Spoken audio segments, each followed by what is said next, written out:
ang nagbuhat sa kabituunan. Ikaw ang nagbuhat sa kalibutan. Manama, mawantog ka. Warag po ko iling ko'y ko. O Diyos, kahibulungan ka. Busa ikaw lang ang simbahon ko.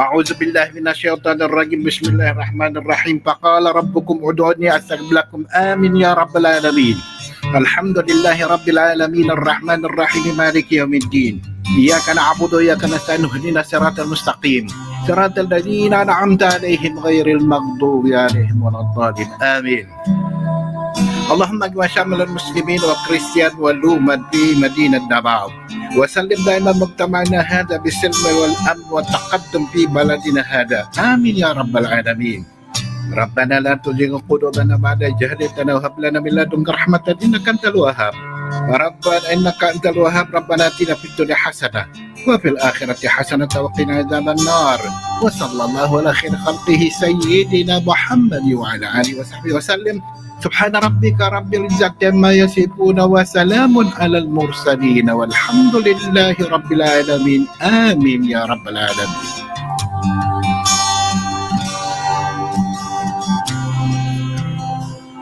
In the name of the Father, Son, and Holy Spirit. Amen. Our most gracious Heavenly Father, we come to you today to praise and worship you and give you thanks for all the things you continue to provide for ourselves and our families. Father, we humbly ask for forgiveness for all the times we have offended you, when we forget to acknowledge your presence in the image of our brothers and sisters, and for moments we fail to be good stewards of the blessings you have given us. Continue to guide and protect each one of us, Lord, that we may always walk in the light of your everlasting love and mercy. Grant us, Father, with your comfort in times of distress and with your strength in times of weakness. Bestow upon us your unending grace and healing, that we may in turn become instruments of gentleness and compassion to others. We ask all this in the name of your Son, our Lord Jesus Christ, with the prayer and the intercession of our Blessed Mother. Amen. Manama, mawantog ka. Warag po ko iling ko'y ko. O Diyos, kahibulungan ka. Busa ikaw lang ang simbahon ko. Busa ikaw lang ang alagaran ko.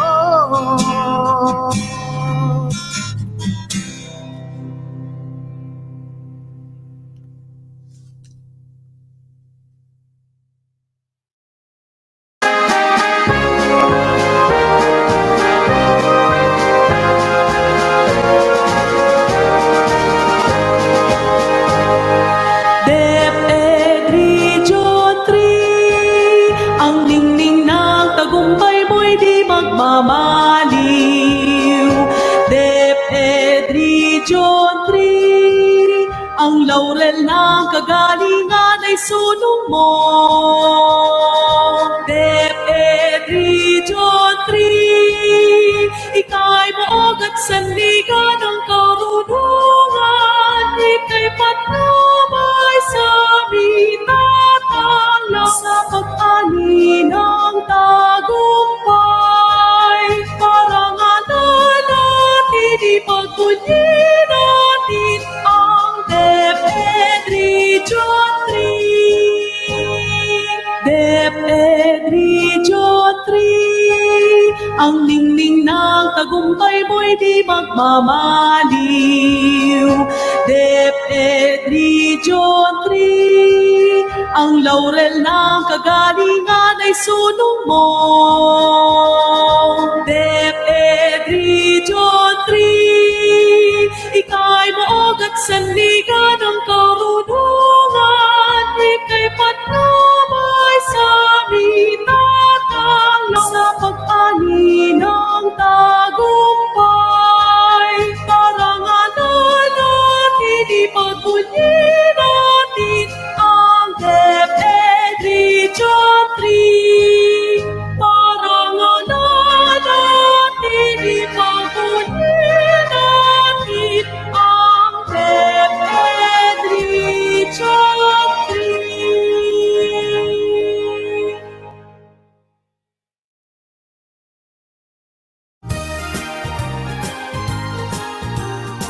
A pleasant morning to everyone. Welcome to Handa kami sa DepEd Region 3 School Year 2020-2021 Virtual Kickoff and Opening Program.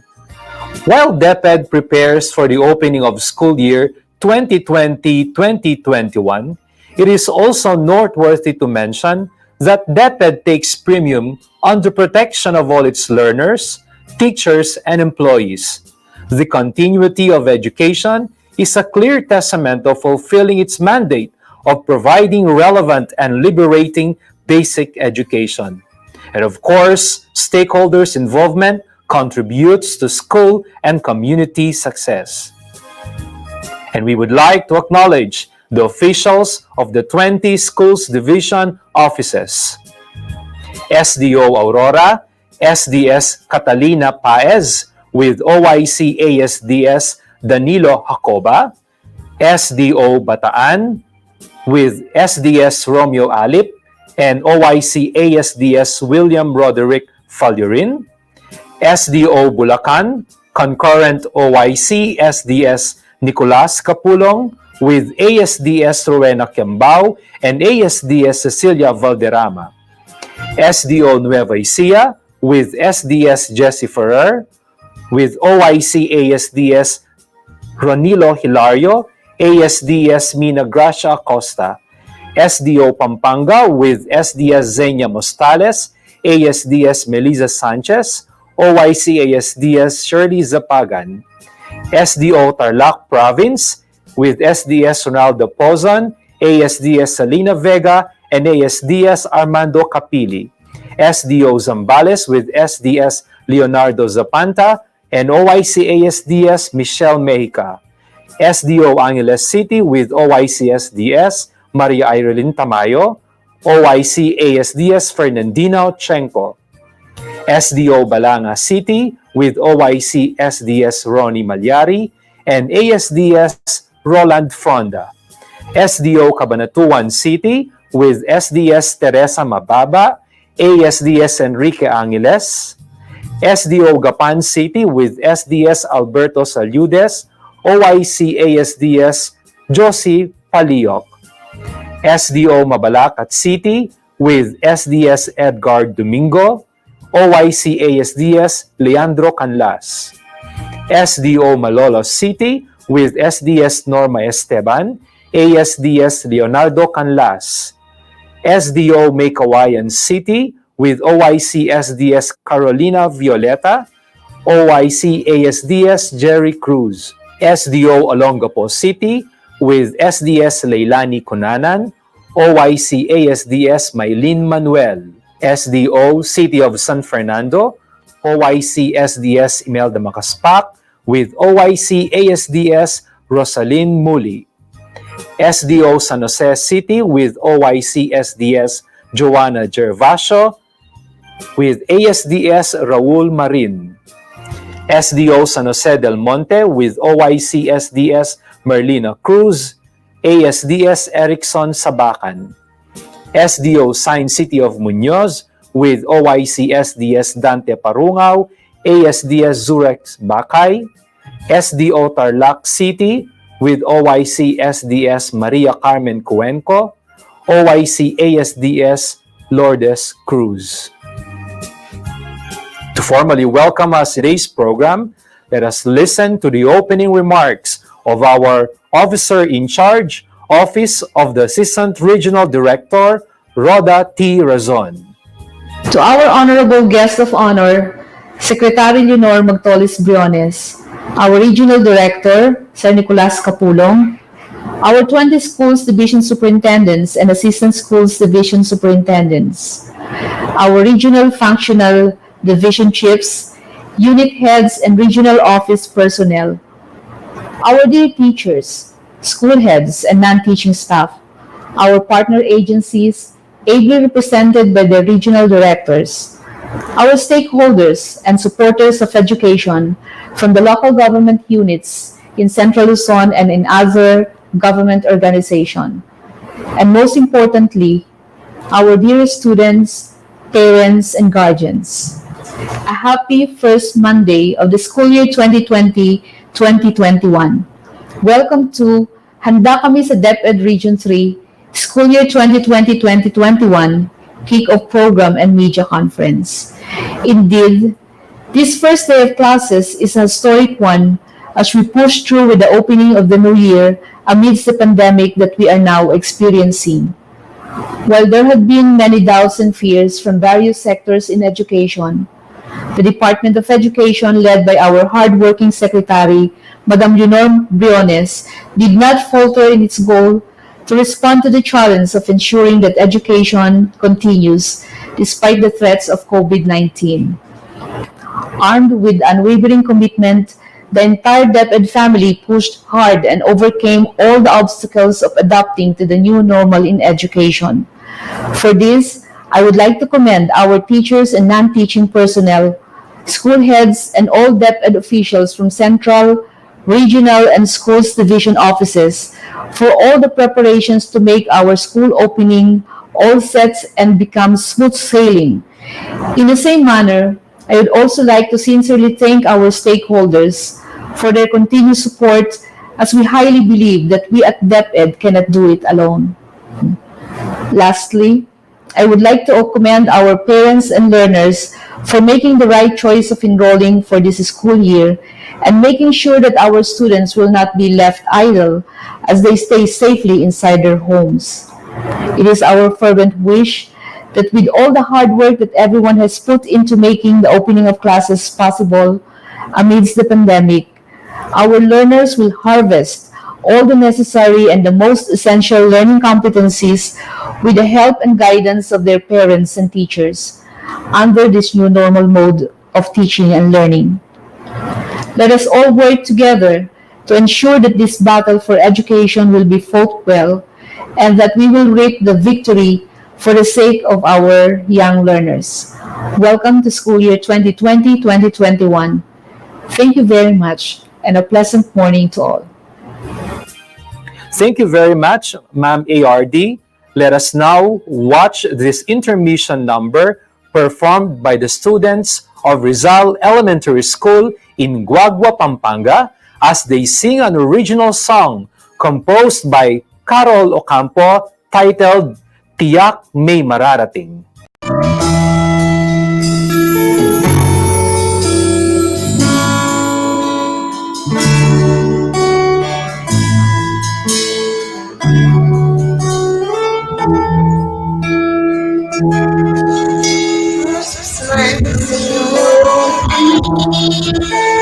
Tiyak may mararating,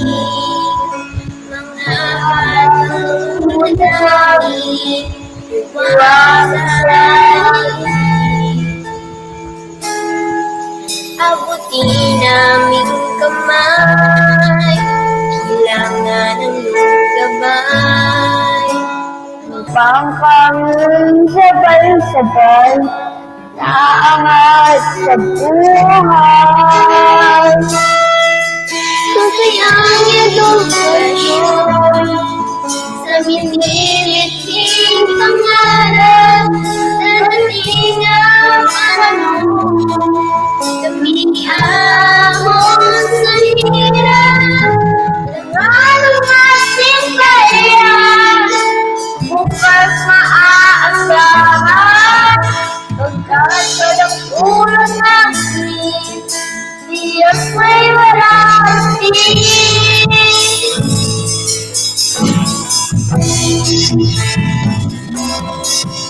Tiyak may suso ko, yan ang aming pangako.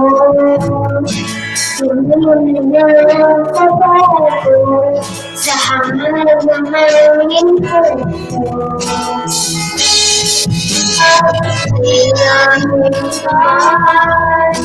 Kailangan ng lugay upang kami sa walisay nakaangat sa buhay. Susayang edukasyon sa miniliting harap na natingang kalugod. Hindi amon sa hirap, kailangan ating pangyan. Bukas maasa, bukas sa pitulang namin, tiyak na narating.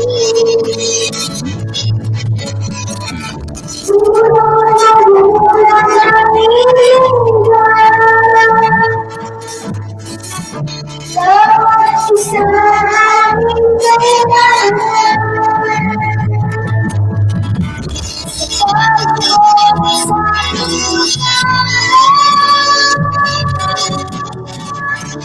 edukasyon para sa lahat. Susayang edukasyon sa miniliting pangarap na natinang panahon. Hindi amon sa hirap, kailangan ating pangyan. Bukas maasa, sa pagkakas namin, tiyak may darating. Bukas sa pitulang namin, tiyak na narating. Bukas sa pitulang namin, tiyak na narating.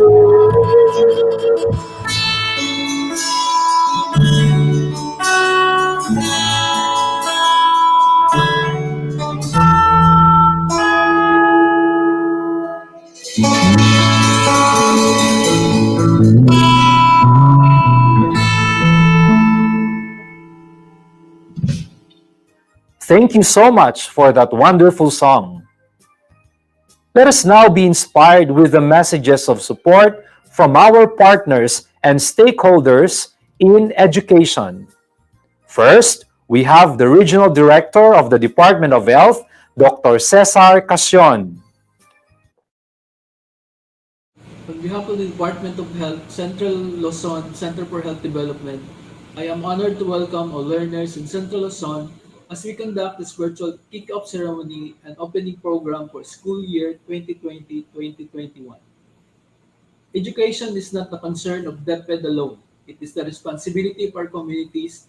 It is a national responsibility. The DOH, as one of the partners of the Department of Education in protecting the welfare and health for learners in Central Luzon, will continue to provide support for the success of this school year. To our dear learners, as you troop to your respective schools, bear in mind that it took the whole community, parents, teachers, local government units, national government agencies, non-government organizations, and partners from the public and private sectors and other stakeholders to prepare you on this journey. They all contributed their time, effort, and resources to provide you with a safe and motivating learning environment. Naway inyong pagyamanin ang pagbayanihan ng buong bansa para may pagpatuloy ninyo ang inyong pag-aaral. To my dear colleagues in the public service, ating ipagpatuloy ang pagtutulungan para sa kapakanan ng buong bansa. No challenge is insurmountable for as long as we continue to work together for the future of the Filipino learners, our future leaders and nation builders. Maraming salamat at mabuhay ang Central Luzon. Thank you, Dr. Casion. Next, we have the Regional Director of the Department of Interior and Local Government, Director Julie Dakiwag. Luzon, happy Monday, Happy Monday because today is the kickoff ceremony of the opening of classes, October 5, 2020. So, in behalf of the Department of the Interior and Local Government, we wish the Department of Education congratulations for coming up with this kickoff ceremony and for our people to know that officially, sa public schools, we are opening it. So, be it virtual, be it in blended and in different arrangements or modes na sinasabi natin. So it's been a well-discussed topic for the past 6 months during the pandemic when we had the different quarantine levels and status. But the decision of the Department of Health and as well as our President Rodrigo Duterte approved that it will push through. And today, nationwide, our students, our pupils will go and participate in this school year 2021. And for our part, as the Department of the Interior and Local Government, we are always here to support the initiatives and other remarkable activities of the Department of Health because we know that education is one of the basic core services needed in a certain community sa mga bayan-bayan natin, mga cities, mga lungsod at ating mga probinsya. So sabi nila that a well-informed citizen will make better and more progressive territory, jurisdiction, or an area in a certain community because we know that when the household is well informed, the children, the students are well educated, well informed, na sinasabi nila, the household will moves. And when the household moves, we know that the village will move. And when the village will move, the country will move. And together, sabi ng pandemic, that we are and we will heal as one. Together we do things. And also in our education service, when we educate our young people, better generation, better future lies ahead of them. So we have to help mold these children, the future leaders, the future generation, because we want continuity and we want a better place for them and a better environment for them. So for the Department of Education, ang ating RD na nandito sa Central Luzon, ang kanyang mga lahat ng kanyang mga staff at lahat ng mga guro, lahat ng mga administrative personnel, lahat tulong-tulong para sa magandang pagbubukas ng mga klase ngayong Lunes. At ang ating mga kapulisan ay sigurado akong nandyan na tumutulong in the preservation and in the protection of our children. Kung hindi man wala mang face to face at sila ay nandyan lang para magabayan at mabigyan protection yung mga bata na gagala-gala man because 21 years old below our children are not allowed to go out pa. So, andyan lang parate ang ating departamento, ang ating kagawaran ng Interior at Local Government. Sa ating mga local government units, sa ating mga barangay officials, at ating mga parents. Ito'y para sa atin, tulungan natin ang Department of Education dahil ito'y para din sa ating mga anak. Ito rin para sa ating kinabukasan, sa kanilang kinabukasan. Of course, tulong-tulong tayo lalo na ngayon. At we're going into the new normal.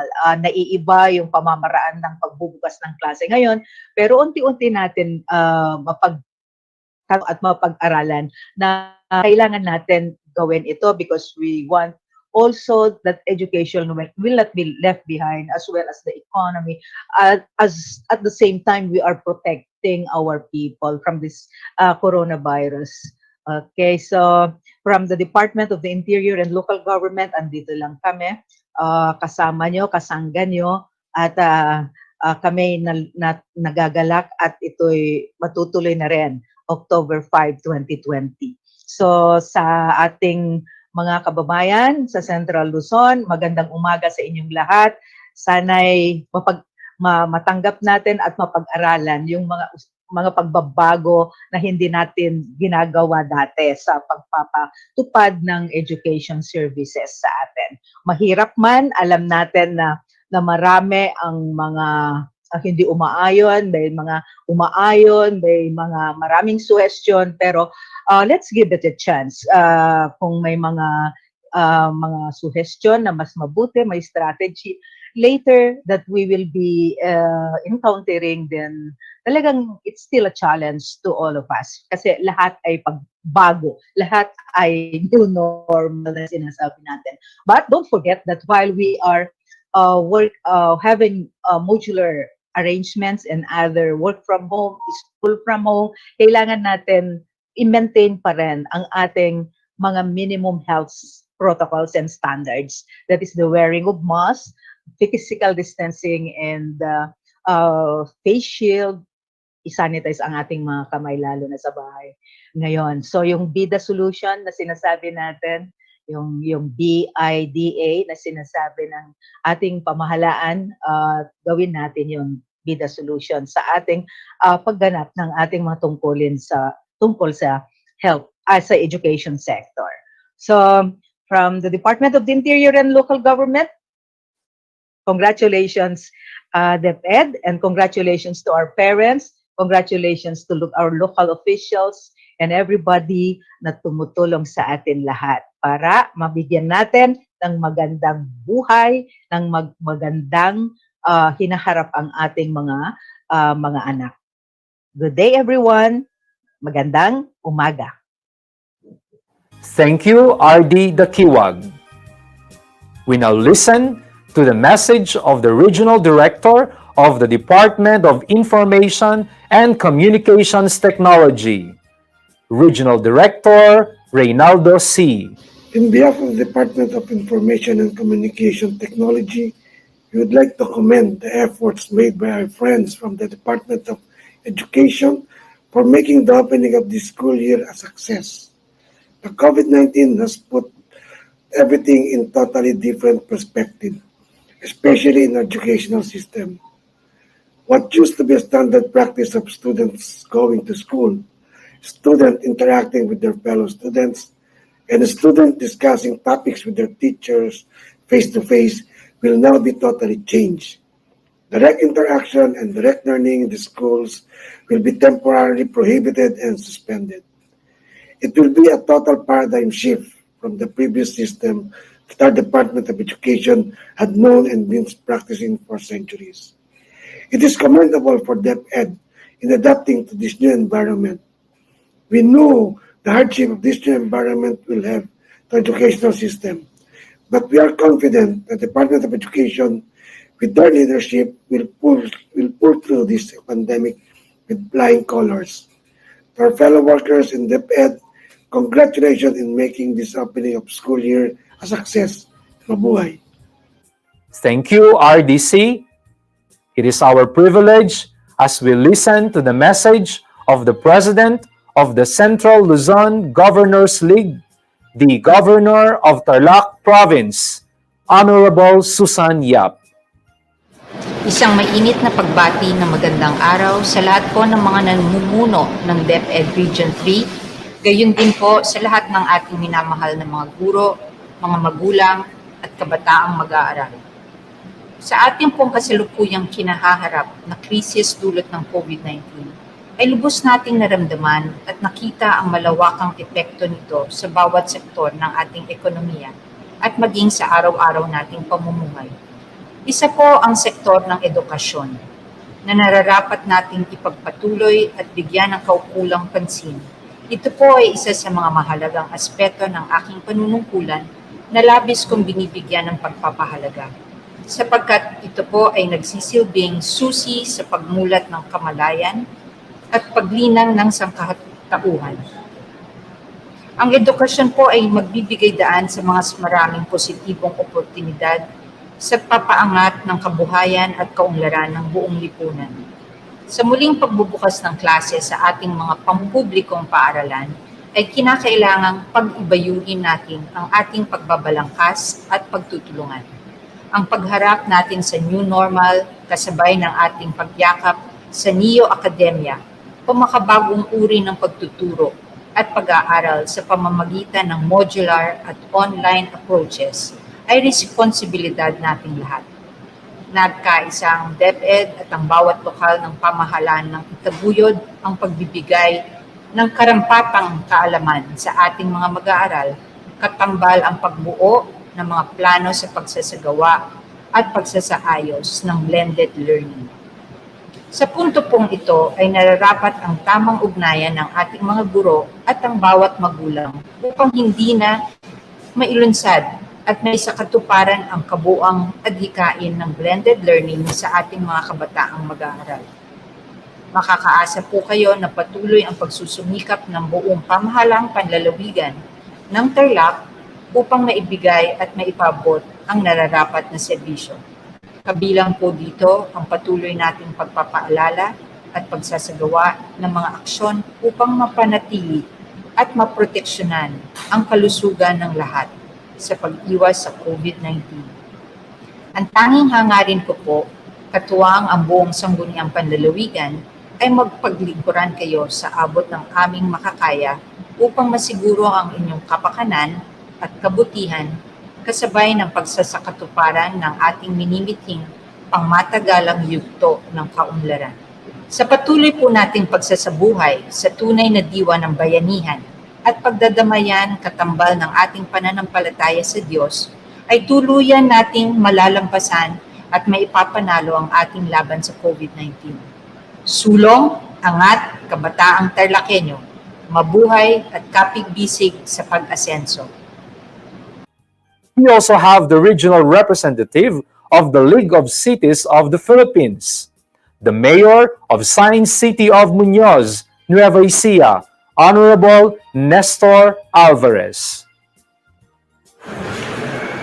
Tapos po ang lahat, dahil ko munang batiin at bigyang parangal ang ating mga frontliners sa hanay ng mga umuhubog sa isipan at kinabukasan ng ating mga anak. Para po sa lahat ng ating mga mahal na guro, Happy World Teacher's Day. Maligayang pandaigdigang araw ng mga guro.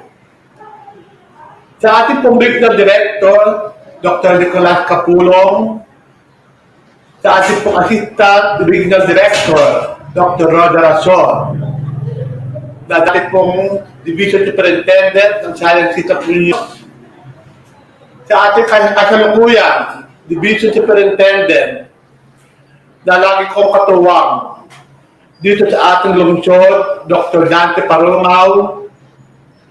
Napakapalad po ng aming lungsod agham upang kami ay pagpalain ng mga kasalukuyang leader ng Department of Education na alam kong magkaroon ng espesyal na pagkatangi sa Science City of Muñoz. Mabuhay po kayong lahat. Ganyan din po sa lahat ng mga magulang, mabuhay din po kayong lahat. Ang kalungturan ng ating lungsod ay nakaupong ng malalim sa edukasyon. Ito po ang aming matibay na dahilan at maalab na hatkain upang itulong ang edukasyon sa lungsod at ham ng Muñoz. Ano man ang aming kalagayan at hamon, dulot ng pagdaigdigan salot ng COVID-19, ako po bilang punong lungsod ay walang tigil na magbubuhot ng lahat ng aking kakayanan at suporta upang ang pag-aaral ng ating mga kabataan ay magpatuloy. Ako po ay naniniwala na may tatlong mahalagang salik ng paghahanda sa pagsisimula ng taunang pampaaralang 2020-2021 na dapat ay ating bigyan pansin at pag-unawa. Una, proteksyon. Ang ating pong pananatiling ligtas ay nakabalikat sa bawat isa sa atin. Higit sa kanyang gawin nating national government. Ako po ay nagpapasalamat sa patuloy na pag-iingat ng Diyos sa ating bayan dahil kami po ay nananatiling ligtas sa sakit ng COVID-19. Sisikap ko po natin ma-align ang budget upang mailaan ang pondo sa mga kinakailangang ayuda ng bawat mamamayan. At sisiguro ang bawat paaralan ay manatiling ligtas sa pamamagitan ng regular na disinfeksyon katuwang ang bawat sanggunian ng barangay. Pakikipag-ugnayan bilang punong lungsod na ito pong sigurihin na ang learning continuity plan ng ating division office sa pangunguna ni Dr. Dan Parugaw ay patuloy kong susuportahan kasama ng ating sangguniang panglungsod. Ang bawat paaralan ay may pangangailangan, kaakibat na pang-araw-araw na hamon upang gampanan ang bawat tungkulin. Naniniwala po ako, matutugunan ito kung ang bawat isa ay may pagmamalasakit sa kapwa. Pangatlo, ang pagpapatuloy ng aral. Ang ating pong paghahanda ginagawa ngayon ay hindi lamang sa pagbubuka ng klase upang higit ng pagpapatuloy nito. Katuwang ang ating division office nais po natin ialis ang mga agam-agam at alalahanin sa bawat tahanan. Magtiwala po kayo na gagampanan namin ang lahat ng dapat gawin upang makapag-aral ang ating mga anak. Bahagi ng learning continuity plan ng ating lokal na pamahalaan at ng division office ay ang pagbibigay ng libre connection sa internet upang maitaguyod ang online learning sa hinaharap na panahon. Sa kasalukuyan, ay nailatag na po ang 40 fiber optic wire na kahabaan ng pangunahing lansangan sa lungsod na nakakahalaga ng 11 milyon para sa pagtuwang natin sa pangangailangang koleksyon ng internet sa lahat ng mga paaralan sa buong lungsod. Ito pong malaking karangalan mula sa aming lungsod ay masabi namin na kami ay handa sa loob at maingat kami sa labas. Maraming salamat po. Patuloy nating dalangin na pagpalain tayo ng ating Panginoon ang Department of Education. Tuloy ang aral sa lungsod at ham ng Muñoz. Tulong, edukalidad. Before we listen to the next round of messages, let us be entertained with the rendition of the song Mag-Exercise Tayo, highlighting the important role of parents in this new normal education. This is performed by Mr. Art B. Samson, Head Teacher 3 from Kulobot Elementary School in Tarlac.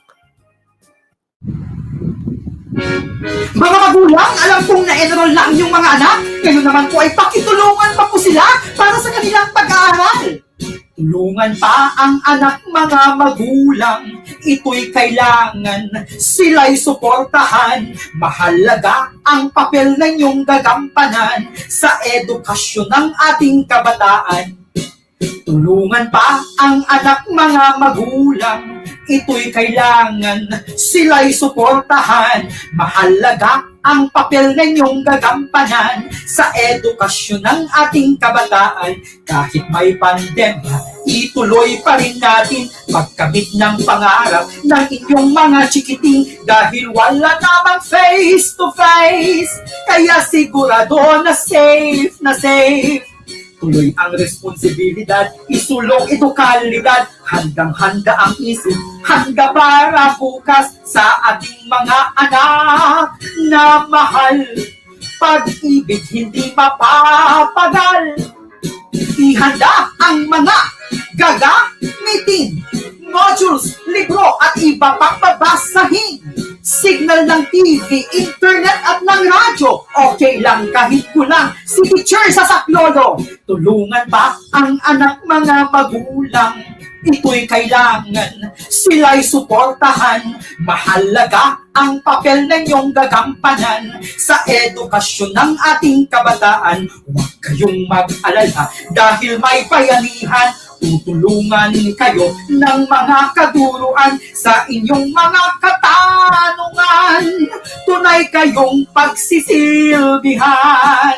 Ang ating paaralan ay nakaalalay sa inyong mga anak, pati kay nanay at tatay, pati si principal nakaantabay.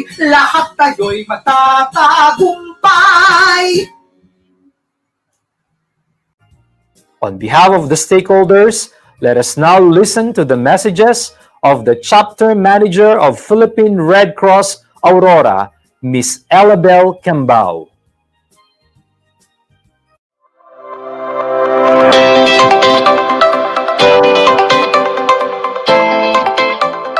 Magandang umaga sa mga nakasubaybay sa regional virtual kick-off ng opening of classes ngayong araw.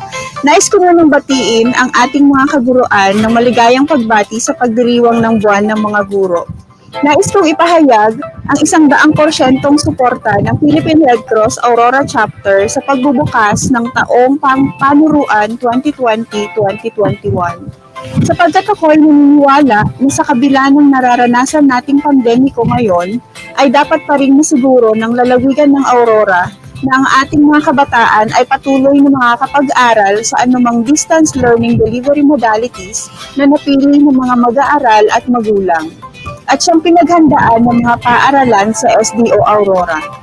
Nais kong gamitin ang pahayag ni Peter Drucker, author ng The Effective Executive. Aniya, if we fail to plan, we plan to fail. Saksi ako sa maayos at organisadong pagpaplano na ginawa ng kagawaran dito sa lalawigan sa pangunguna ni SDS Catalina P. Paez mula sa paglalahad ng SDO Aurora Learning Continuity Plan, paghanap ng pondo upang matugunan ang kakulangan sa pag-imprenta ng mga modules, massive simulation sa paggamit ng distance learning delivery modalities at paghingi ng suporta sa mga radio station para sa radio-based instructions. Dahil dito, alam ko na sapat na ang panahong idinugol ng DepEd Aurora upang masiguro na handa na ang mga paaralan dito sa aming lalawigan sa pagbubukas ng klase. Gayunpaman, patuloy pa din ang mga paghahanda at pagsasaayos ng mga proseso upang masiguro na ang mga kabataan sa lalawigan ng Aurora ay tunay na magiging pag-asa ng bayan. Ito ay mangyayari lamang kung hindi nababalam ang kanilang pag-aaral at kung mabibigyan natin ng maayos, sapat at matatag na edukasyon ang mga kabataan sa kasalukuyan. Kung kaya't, tayo nang magkaisa at sama-samang kumilos, katuwang ang Philippine Red Cross Aurora Chapter at iba pang non-government organizations sa lalawigan ng Aurora at iba't ibang stakeholders ng edukasyon. Mag-instrumento ang bawat isa sa pagbibigay ng dekalidad na edukasyon upang ang bawat mag-aaral ay handang harapin ang mga pagsubok at hamon na kanilang maharapin sa kinabukasan. Kung kaya, handang isip, handa bukas. Magandang araw sa lahat. Thank you, Ms. Cambao and the Philippine Red Cross. Next, we have the President of the Central Luzon Association of Private School Administrators, or CLAPSA, Ms. Cynthia Caritativo. The message of COVID-19 pandemic is loud and clear, and that is, there is truism in the adage, survival of the fittest. Survival is indeed a battle cry of everyone now. But What is beautiful in the impact of this pandemic is that we all have realized that the real essence of survival is built upon the art principles of unity, balance, rhythm, emphasis, and proportion. We have once more proved that survival can be achieved not only scientifically but also artistically. Highly esteemed OIC of the Office of the Regional Director of the Department of Education, Regional Office 3, Dr. Nicolas T. Capulong, Chief Administrative Officer, Division Dr. Pedro Q. Pascua, Chief of the Quality Assurance Division, Dr. Edwin T. Marcos, my fellow school administrators, educational leaders, all of Region 3. We, the officers and members of the Central Luzon Association of Private School Administrators, or CLAPSA, are indeed very happy and thankful that the present leadership in the Department of Education Regional Office 3 recognizes the integral role of the private school sector in the delivery of quality, functional education to all students in Central Luzon. Involving us in a number of meaningful activities, such as this one, is a cogent proof of this. Like the public school sector, we believe that formal education must continue no matter what, because it is God's design that growth and development must be a continuing process. This he expressed in Genesis chapter 1, verse 28, and I quote, "Be fruitful and multiply and replenish the earth and subdue it." My dear friends, we have the responsibility to protect and take good care of this paradise earth.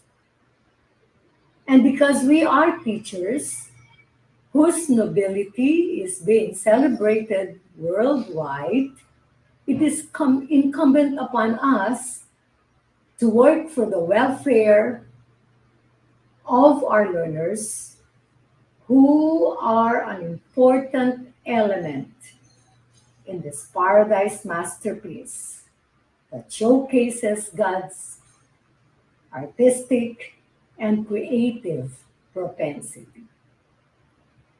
Rest assured that we will fully support all the policies, programs, and activities of the Department of Education, because we are very much aligned in our philosophy, vision, and mission, as well as in our dreams and aspirations for our people. The private schools will be your proactive partner in ensuring unity in the academic front. We will be guided by the DepEd orders and guidelines in making our moves and decisions for our schools. As we uphold what the DepEd purports, we will establish balance in our enjoyment of our academic freedom and adherence to discipline and quality regulation and assurance. We will see to it that as we collaborate with the DepEd and the government schools, there will be observance of melodious rhythm and pattern, so that all sectors would be able to sweetly hurdle the challenges, and no one will be hurt nor be deprived. We will put emphasis to the goals and objectives of the K-12 curriculum, which are timely and relevant. In these times of critical battle with our common foe, that is COVID-19. Finally, we will pursue concerted efforts in great proportion in order to help propel Region 3 in particular, and the entire Philippines in general, to success as we anticipate the new normal. God bless the government schools. God bless the private schools. Together, we will be kind and generous to each other as we both work for the advocacy of promoting continuity of learning.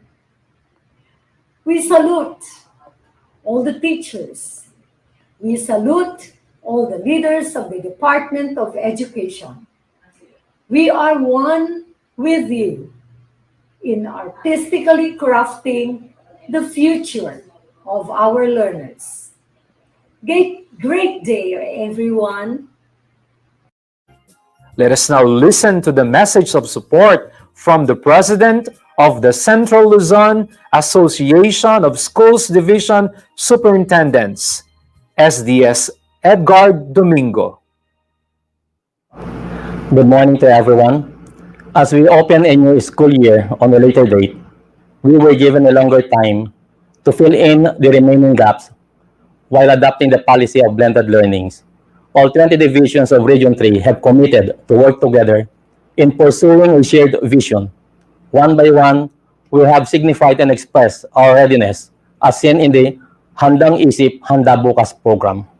Facing a new school year with a new mode in delivering instructions is undeniably a challenge that we battled with our school heads, teachers, and the entire school communities we are working with. But with optimism, we thrive and survive, and we will continue to face all this with shared responsibility because we are bound to address all barriers to learning through an essential intervention each of us have planned to implement. Here we are, ready to give each and every school children in Central Luzon an opportunity to learn amidst the challenges before us. And together we will ensure a nurturing environment and deliver quality education whatever the circumstances are. Mabuhay ang lahat ng dibisyon ng Region 3. Mabuhay ang bawat batang Pilipino. To speak on behalf of the students, let us listen to the message of Dexine Nicole Turalde, a grade 12 UM student from Balanga City. Hi, I'm Dexine Nicole Turalde, currently a grade 12 student of City of Balanga National High School. During this time of pandemic, all of us are still adjusting for the school year, and it is hard for us to adapt the changes of the new normal. But thankfully, DepEd discovered alternative learning methods such as online, modular, and blended to continue our classes for this year. Each type of learning depends on our situation, but these three types helps a lot to stop academic freeze. We're still trying our best to adapt this new style of learning, so automatically it is hard for us, but it is better than nothing, right? In a matter of time, we'll get used to it. So we thank DepEd for not giving up to prevent academic freeze. And on behalf of parents, let us listen to the President of the Zambales PTA Federation, Mr. Gilbert Hermoso. Sa kabuuang pamunuan ng Department of Education, sa mga opisyalis ng Federation, Federation of Parent Teachers Association ng Zambales, mga panauhin, isang mapagpalang araw po sa inyong lahat. Nalalapit na ang pagbubukas ng klase sa iba't ibang bahagi ng bansa. Isang naiibang senaryo ng pag-aaral sapagkat hindi tayo sanay sa ganitong sitwasyon sa panahon ng pandemya. Ganun pa man, alam natin, makakaya natin ang maihahalin tulad na unos na nararanasan natin ito, lalo na sa buong mundo. Bilang inyong Pangulo, nangangako ako na makipagtutulungan sa federasyon kung anuman ang mga tulong na kaya nating maiambag. Inihiling ko sa kapwa mga opisyales na tayo ay magtutulungan upang may sakatuparan ang mga mithiin ng ating samahan. Sa mga magulang, maging responsable po tayo sa pagganap sa ating tungkulin sa usapin ng pagbubukas ng klase. Kailangan namin ang inyong partisipasyon para sa ikatatagumpay ng gawaing ito. Sa mga mag-aaral, isa-isip at isa-puso ninyo ang inyong pag-aaral sa pambihirang pagkakataong ito. Batid ko, hindi ito madali, subalit magagawa ninyo ito para sa kagandaan ng inyong kinabukasan. Muli, hinihiling ang partisipasyon ng bawat isa sa atin. May kasabihan tayo na ang lahat ay gumagaan kung bawat isa ay magtutulungan. Maraming salamat po at magandang araw muli sa inyong lahat. Let us now watch this documentary video that highlights the implementation of DepEd Region 3 Basic Education Learning Continuity Plan.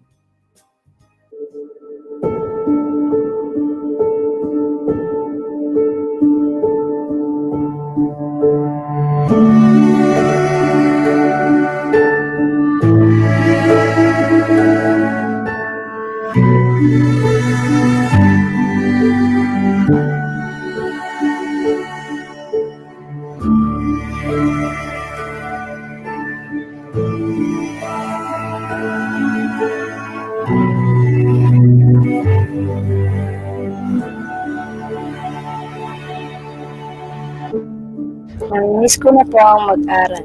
Pati na po ang mga classmates ko at mga teachers ko. Gusto ko na po makapag-aral kahit may COVID-19. Hindi ko maisip kung paano magiging madali ang pagtuturo nang hindi ko makikita ang aking mga estudyante. Pero hindi ko gugustuhin na matigil ang kanilang pag-aaral ngayong may pandemya. Maraming bago ngayon dahil sa COVID-19. Ang mga anak namin ay hindi muna papasok sa paaralan, pero paano naman may pagpapatuloy ang kanilang edukasyon? The Philippine educational system faces today a big challenge on how to ensure that school-aged children and adult learners get the right education amidst the prevailing pandemic COVID-19. There are no existing models which can be benchmarked in crafting an accessible, relevant, and responsive education plan in times of emergency. The Department of Education is constitutionally mandated to provide accessible, quality, and relevant education to all Filipino children. Thus, despite of the prevailing health conditions in the Philippines and all over the world, education must not stop. DepEd Region 3 joins the national leadership of the Department of Education, headed by Secretary Leonor Magtolis Briones, in its pursuit to continue the learning of school children and adult learners. DepEd Region 3, despite of the pandemic COVID-19, pursues the delivery of an accessible, relevant, responsive, and inclusive education to all levels: kindergarten, elementary school, junior high school, and senior high school. This also includes the formal system, like Alternative Learning System or ALS, and Indigenous People Education or IPED. This learning continuity plan is designed to set strategic directions to public and private schools in Central Luzon to ensure that school-age children and adult learners acquire the most essential learning competencies or MELCs in the midst of the pandemic. To aptly respond to the growing demands for continuity of learning, DepEd Region 3 aims to ensure the readiness of the schools, determine the most appropriate teaching learning modalities to develop the most essential learning competencies among learners, provide policy guidelines to schools division offices in the implementation and monitoring of teaching learning modalities, school-based and remote learning, provide transition program for the CID and SGOD chiefs, education supervisors, public schools district supervisors, school head and teachers on the adapted teaching learning modality. ensure safe and healthy school environment, establish partnership with the stakeholders in education, and to assess the learning achievement of learners and the effectiveness of the chosen alternative delivery mode.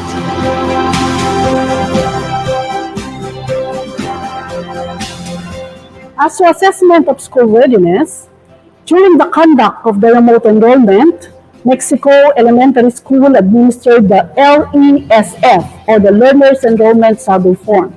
By conducting this, we were able to identify the various aspects of readiness of our learners when it comes to distance learning.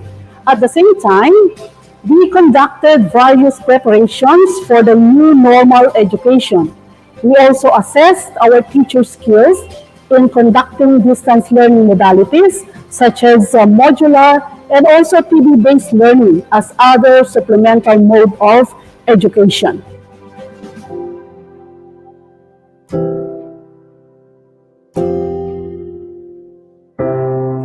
Well, the country's health situation has brought significant changes in the delivery of the teaching learning process, wherein educational adjustments and alignment must be integrated to ensure mastery of most essential skills among learners. Empirical data through surveys were gathered and analyzed to determine the most appropriate learning delivery modalities based on the school context and stakeholders, especially parents and learners' preferences. Online and modular distance learning proved to be the most suited teaching learning modalities, wherein all efforts of the divisions focus on the preferred learning options like the development of contextualized self-learning modules and learning activity sheets on learning areas, the all-out reproduction of modules, and numerous capacity buildings for all teachers to equip them efficiently and effectively utilizing the ODL and MDL. With regard to the different learning resources, the LR of the Region 3 harvested learning resources or learning materials from the LR portal and DepEd Commons so that the different SDOs will have source of the learning materials which are not available in the materials uploaded by the central office. In addition, the region also launched a sharing modality wherein the different divisions uploaded their locally developed learning resources so that other divisions can use these materials which are not available in their divisions.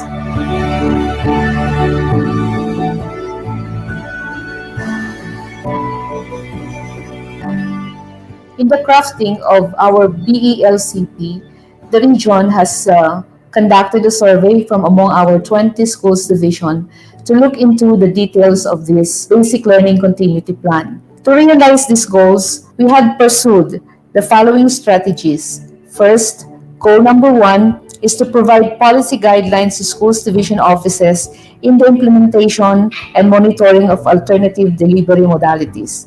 Basically, our strategies for this are to develop and issue policy guidelines on safe return to school, enrollment, capacity building, teachers training, assessments, and other things.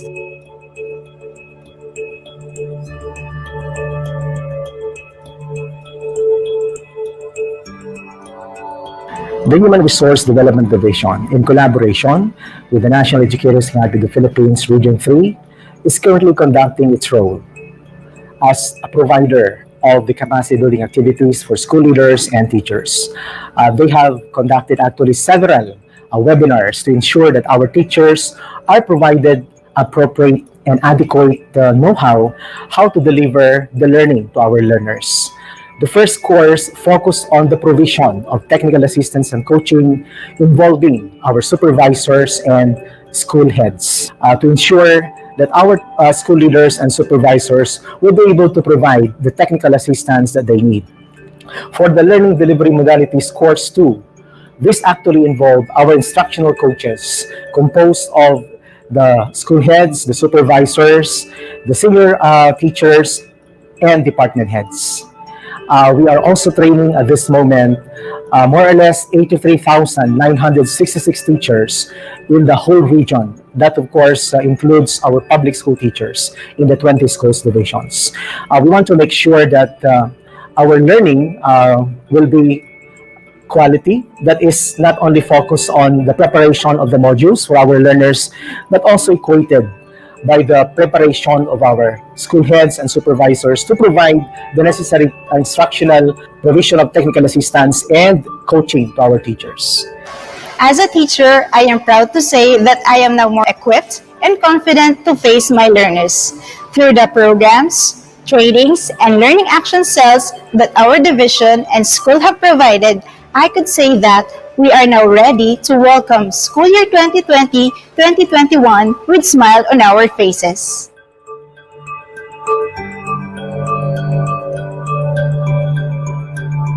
To ensure healthy and safe and school environment, we have the required health standard, which is DO14 series of 2020, or this is entitled as Guidelines on the Required Health Standards in Basic Education in Offices and Schools. Halagay doon are actually more on yung mga routines and protocols for health and safety. These are non-pharmaceutical interventions that are actually public health strategies that we have to apply in our offices and school to at least lessen or mitigate the severity and suppress transmission of infectious diseases. To ensure safe and healthy school environment, here in Mexico Elementary School, we are strictly following health and safety protocols and guidelines set by the DOH and IATF, such as the strict wearing of PPE or personal protective equipment like face masks and face shield, observing social distancing, and regular disinfection of school premises to be protected against the transmission of virus through direct contact. We also prioritize the mental health of our teaching and non-teaching personnel by attending webinars in adherence to DepEd Order Number 14, Series 2020.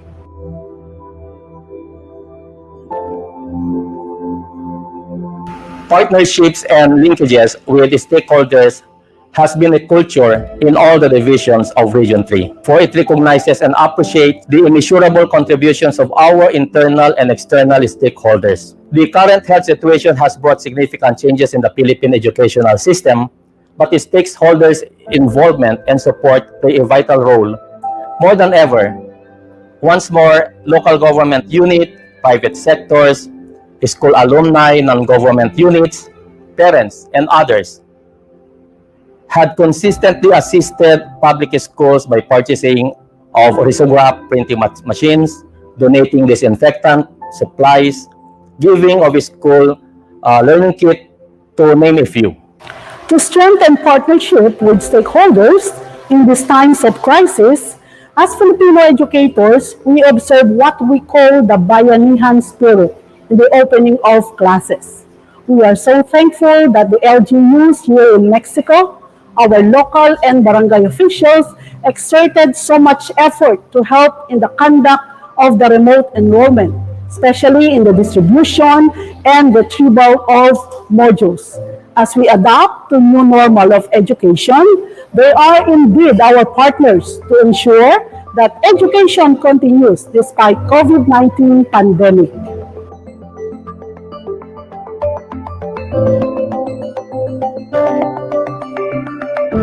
We will be conducting a webinar in order to develop contextualize evaluation tools in order to evaluate the achievement of our learners and the assessment of the achievement of the learners and the chosen modality used by the teachers.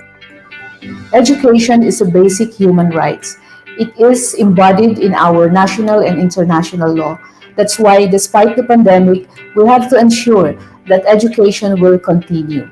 That's why in Region 3, we are preparing for the eventual opening of classes on October 5, and we have to thank our dear stakeholders, our teachers, our DepEd officials, and of course, the parents, and the local government officials for helping us realize these goals. Handang isip, handang bukas. The Department of Education Region 3 is more than ready to respond to the challenges of the new normal education through the implementation of the Regional Learning Continuity Plan. We hope to have provided the necessary guidance and technical assistance to the schools division offices and basic education schools, both public and private schools in the region. We commend all our teachers, school heads, non-teaching personnel, school division superintendents for taking on the challenge to adapt to the new mode of teaching and learning for the coming school year. At the same time, we also wish to extend our profound gratitude to our partners in education, like our local government officials, media partners, and other benevolent groups and individuals who tirelessly support the Department of Education. I also want to personally thank our parents and students for trusting our efforts and deciding to enroll for this school year. Education will continue despite of the pandemic as we all ensure the health and safety of our learners and personnel. Together, we will learn and we will heal as one.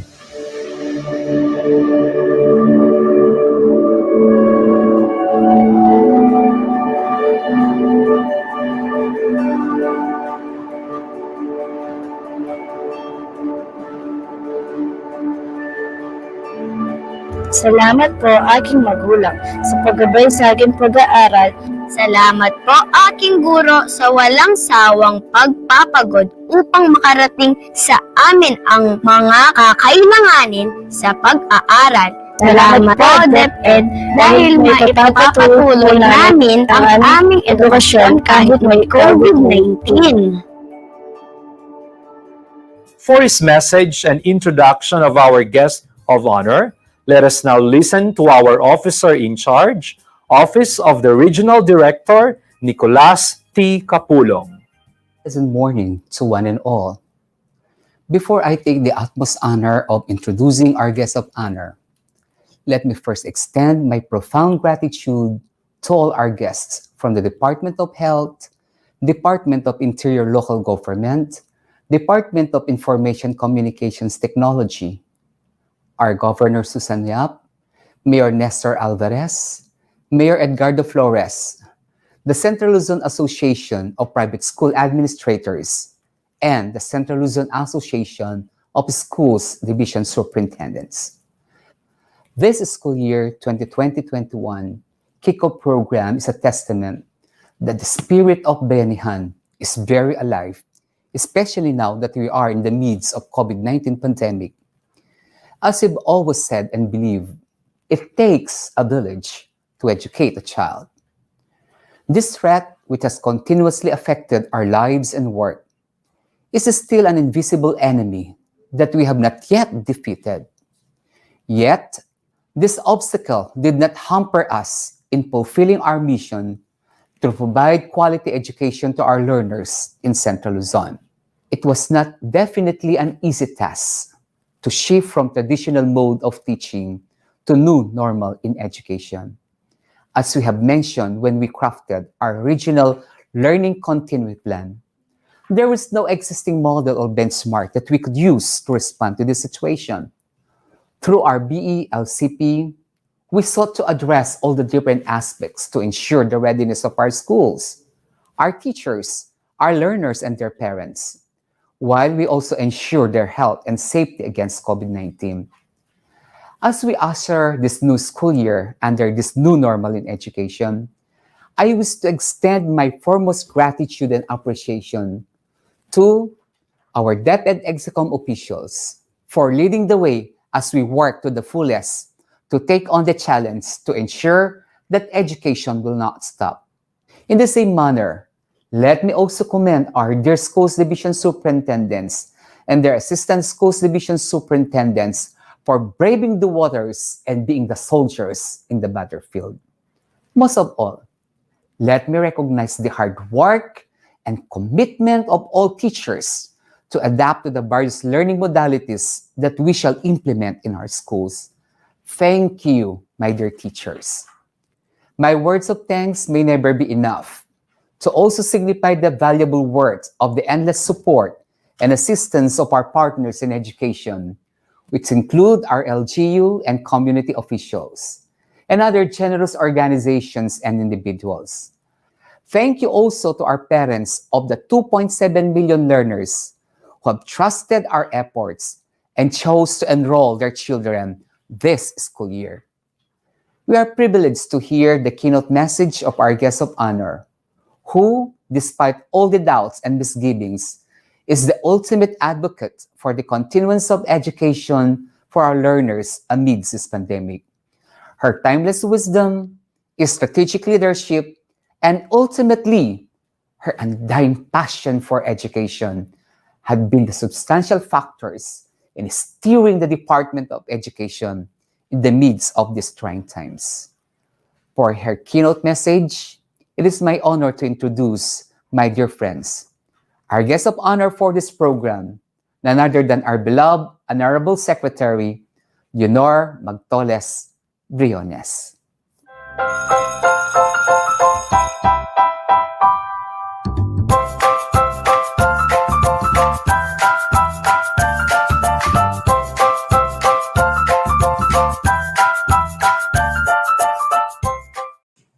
On behalf of the Department of Education, and on my own, of course, on behalf also of our parents, our supporters, our officials, civic organizations, as well as individuals, our political leaders and supporters, we are truly honored and we welcome each and every one of the 24 million learners all over the country to this historic opening of classes for school year 2020 and 2021.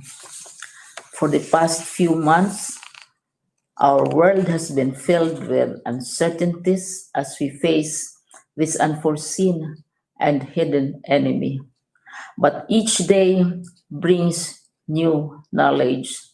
Each day brings new solution.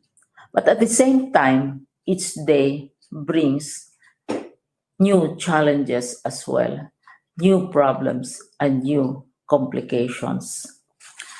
The results and the impact of COVID-19, for example, cannot be measured only in terms of pesos and centavos. The greatest impact, of course, is on the learnings of our children, which have been postponed and which have been disrupted. We have the problem of physical distances or the quarantine as a major part of the COVID-19 containment, and it has disrupted all operations of the sectors of the economy, all sectors of the economy. In the context also of COVID-19, the concern over basic education is the magnitude of moving, congregating learners, teachers, and education personnel nationwide, because we are not only counting thousands or hundreds of thousands of people and of learners, but we count them by the millions and by the billions. And so this has been a great challenge to all of us. Basic education, as all of us know, directly accounts for nearly 30 million individuals. At this time, more than 24 million are formally enrolled, but we have the staff, we have the teachers, and we have, of course, the parents themselves, involving 61,923 schools, and not counting even the ancillary services supporting the education system, including transport, food, books, uniforms, and other services. The government right now is spending approximately 32.9 billion every month for salaries and some administrative costs, even as we are still preparing for the opening of school. And so, we have not been spared from the impacts of the pandemic.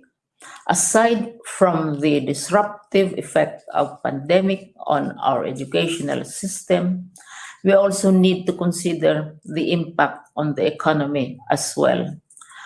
Our enrollment from private school learners has been negatively affected, primarily because many of those who have jobs and have lost such jobs cannot support their children anymore in private schools. This has resulted in massive migration of learners from the public school, from the private schools, to the public schools, as well as migration of teachers also. And this has been a very difficult challenge for us to balance, because the Constitution provides for the provision both of public and private education as complementary to each other. But as we continue to confront the issues brought about by the pandemic, by the economy, and the varied impacts, we continue to repeat endlessly our call that no matter what happens, and I said this at the United Nations General Assembly, learning must continue and education cannot wait. Our children cannot wait. We cannot afford a delay of even 6 months to 1 year of the learning process, because we all know that the damage would be incalculable. This is why immediately after the government announced the series of community quarantines starting last March, we were instructed to close down our schools. After so much debate in the cabinet, as well as among our local governments who are our major supporters. The first thing that we did when classes were closed for the last academic year was that we wanted learning to continue.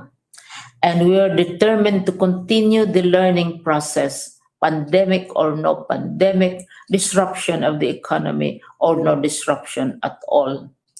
And so we developed the learning continuity program. We spent a few months debating among ourselves as to how we can continue the process of learning and also continue bringing in children to the fold of the educational system, even as all these disruptions were going on. And so we had these following principles. Our first consideration is to protect the health, the safety, and well-being of learners, teachers, and personnel, and prevent the further transmission of COVID-19. Our President, Rodrigo Roa Duterte, has been very firm and has put this forward as his non-negotiable stance insofar as the opening of classes are concerned. Health, safety, and well-being of teachers, of learners, and of personnel. Second is to ensure continuity of learning. We all know that even 2 months, 3 months of delays in the learning process will have incalculable damage. Third, we also had to make sure or to facilitate the safe return of our learners and teachers to school when face-to-face classes will already be allowed by our president. Fourth, and this is very, very important, we want to be sensitive to equity considerations. The shift to other methodologies of learning, the shift to other approaches of transmission of learning has strong equity considerations in terms of requirements of facilities, of tools, of books, and gadgets which are necessary to facilitate such shift and change. And finally, we have to link and bridge our original pre-COVID policy of pivoting to quality, even as we decided to continue the learning process. We also are determined to hold on to our policy of educalidad, or quality education. And so we agreed on the blended learning approach to the transmission of learning to our children. Blended learning is not exactly new.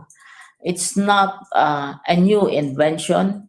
It's not created by this administration in the Department of Health. This has been going on for decades and has been introduced for quite some time in education. The difference is that greater emphasis now is on the blended aspect. The difference is that while blended learning always includes face-to-face sessions with the students, this time, for this particular period, we are introducing blended learning without the face-to-face component. And of course, this is a challenge for us. Therefore, we would like to express our appreciation to the 24 million learners, some of whom have been writing me and telling me, Secretary, these are the 9-year-olds, the 8-year-olds saying, Secretary, I want to go back to school. I want to be in a class again. To the parents, perhaps easily 48 to 50 million parents who accept the fact and who are urging us to continue teaching our learners. To the government, especially our president, who promised to even scrape the bottom of the financial barrel, if only to support all our initiatives for blended learning, except face-to-face at this time. To the legislature, which is now looking very carefully at the budget of the Department of Education and finding ways to support all our efforts. To the various institutions, international, local, who have given their help, their advice, and their encouragement. To civic organizations of professionals, of concerned citizens who have nonetheless continued their tradition of giving aid to our efforts in the Department of Education. And most important of all, the parents. And even equally important, the people, the individuals in the Department of Education family, starting with our teachers who have articulated again and again that the reason why they are teaching is to serve the country, to serve the learners. The reason why they are staying is not necessarily for material reasons. They're staying because they're concerned about our learners. All of us want to continue the process of education for the sake of our learners.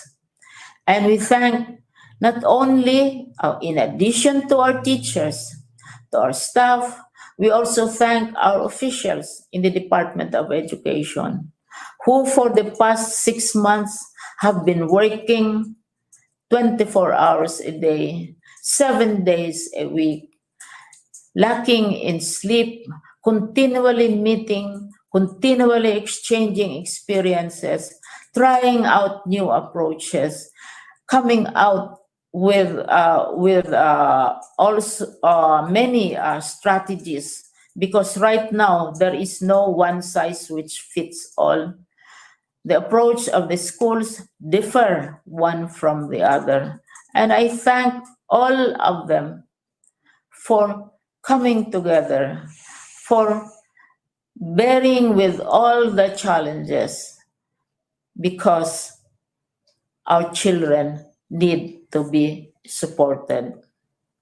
And so, as we open another school year, a historic school year, a victorious school year, because in spite of all the pressures to discontinue the learning process, in spite of all the criticisms, the curses, the screams, and the shouts, 24 million learners still want to go to school.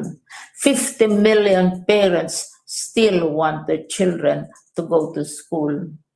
And 900,000 teachers want to stay and continue teaching our learners, as well as hundreds of thousands of staff of the Department of Education who have pushed themselves to the limit during the past few months to come out with appropriate responses and solutions to these challenges. And of course, we are also consumed by fear, because who does not fear COVID? Who does not fear a double-digit downturn in the economy? But to cite a short quote from one of my very favorite books, which is June, which is coming out by Frank Herbert, which is coming out in a movie soon. The fear is there, but beyond fear itself, destiny awaits. Our destiny is an educated people, educated learners, and a great nation and country. Thank you.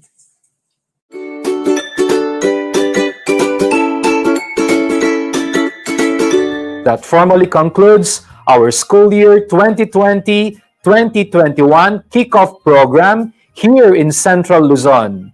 Welcome to our 2.7 million students and our 90,000 teaching personnel.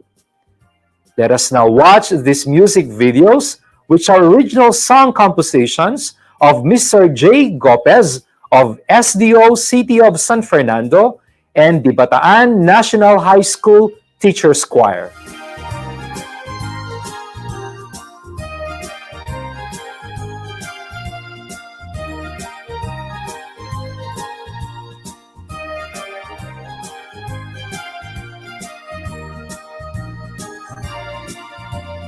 Batang Pilipino,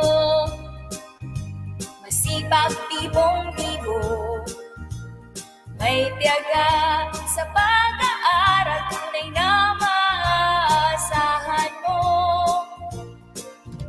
Sa bagong karaniwan, ready na ba kayo? Happy si teacher, maging gabay nyo, sabik na matuto.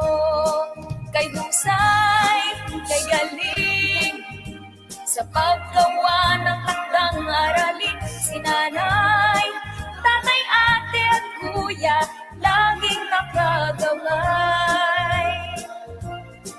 Halinang alamin, sambut-saring aralin, edukalidad ang sandigan, tagumpay mararating.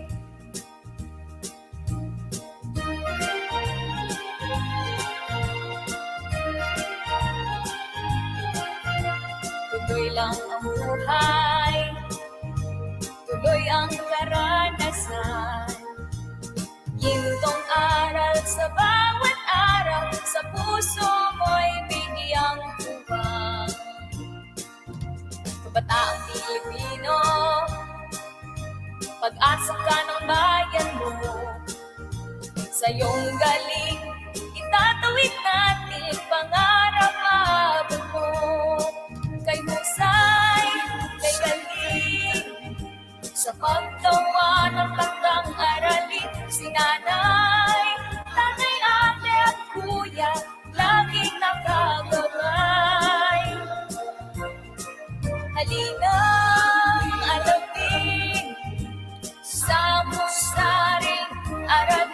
edukalidad ang sandigan, tagumpay mararating. Sama-sama tungo sa edukalidad. Handang isip, handa bukas sa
Pagsabayan, pantay-pantay tayo.